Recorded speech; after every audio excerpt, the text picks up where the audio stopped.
Всім привіт, я Маша, і сьогодні я буду брати участь в гонках. Зараз по мене приїде автомобіль з 5 номером, і ми поїдемо змагатися.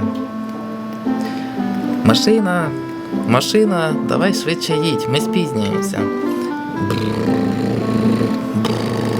Пі-пі. Так, сідаю я на машину і зараз поїду.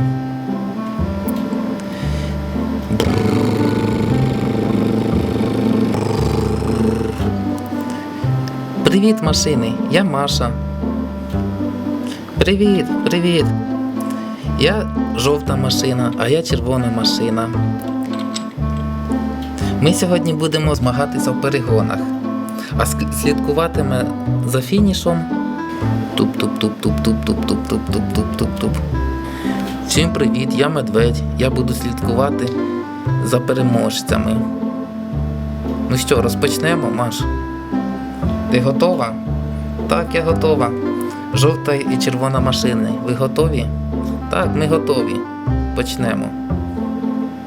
Зараз відійду, щоб не заважати.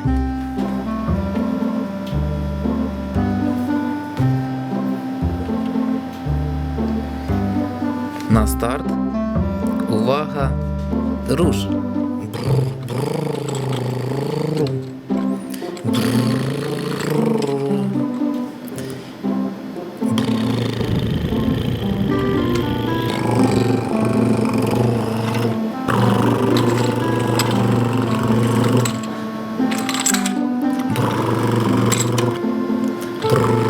Пі-пі.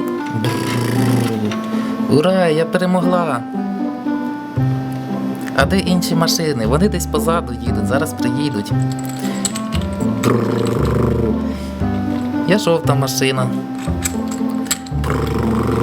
Я червона машина.